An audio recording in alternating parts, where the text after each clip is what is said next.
Bismillahirrahmanirrahim. Assalamualaikum warahmatullahi wabarakatuh. Jumpa lagi bersama saya Ahmad Mubarak dalam channel Amo Official. Kita melanjutkan materi yang kemarin, yaitu keamanan sistem informasi perbankan. Oke, jadi masih pada tahapan assessment model. Di sini ada contoh indikator penilaian ancaman kesalahan input data pada sistem aplikasi tabungan. Kesalahan input yang pertama yaitu kesalahan input sangat sering terjadi karena bank relatif baru membeli dan mengimplementasikan sistem aplikasi dengan sumber daya penggunaan komputer yang belum ahli semuanya. Artinya, semua karyawan atau semua user belum ahli dalam menjalankan sebuah sistem aplikasi. Kemudian, kesalahan yang kedua yaitu kesalahan input data cukup sering terjadi karena sebagian besar pengguna komputer belum terampil.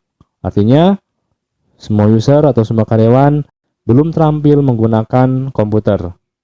Kemudian yang ketiga, kesalahan jarang terjadi karena sebagian besar pengguna sudah terampil dan terbiasa menggunakan sistem yang sudah lama dipakai oleh bank tersebut.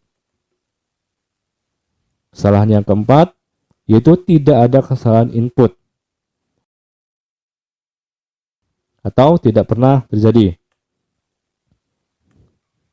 Contoh yang kedua yaitu contoh indikator penilaian kelemahan sistem yang relevan dengan ancaman.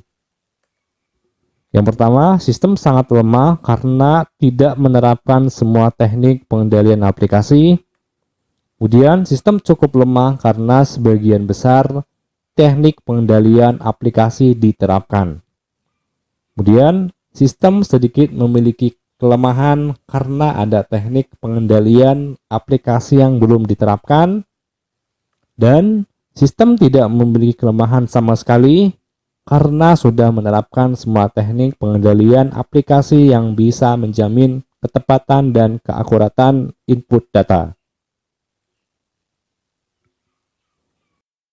Kemudian, di sini pada assessment model, di sini ada dampak, peluang, kemudian tingginya resiko, dan rendahnya sebuah resiko. Yang pertama, memiliki resiko cukup tinggi dan peluangnya rendah, yaitu asuransi kebakaran gedung. Kemudian, dengan pencegahan atau dampaknya bisa dicegah dengan menggunakan metode-metode tertentu.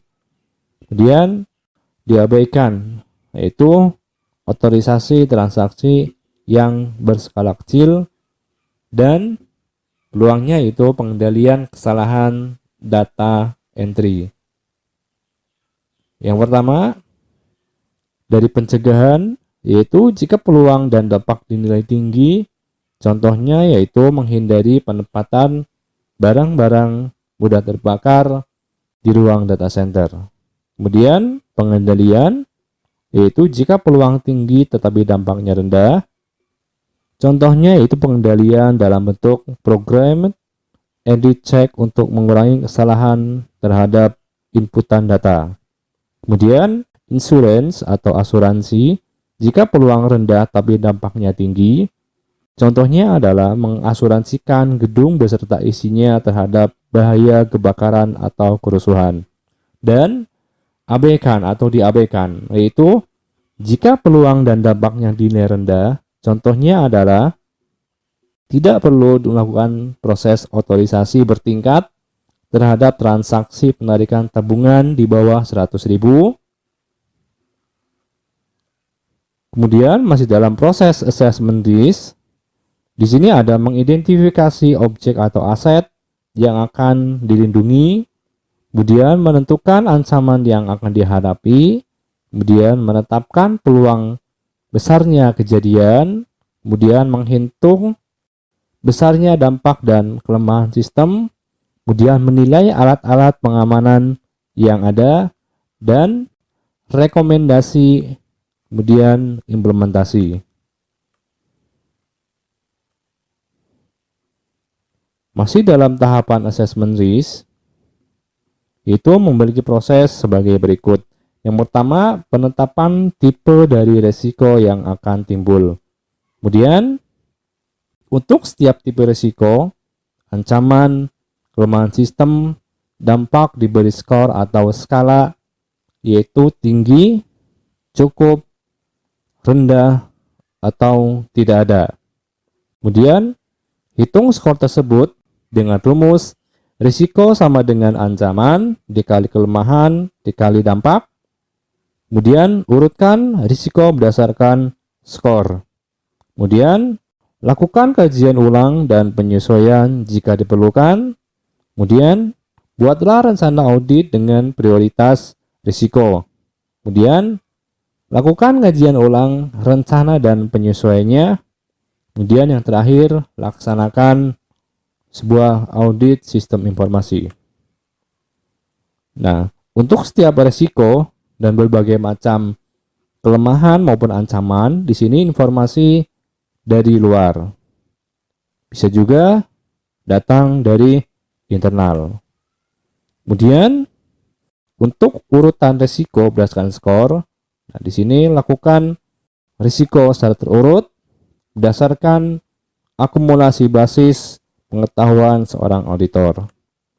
Kemudian, untuk melakukan kajian ulang dan penyesuaian,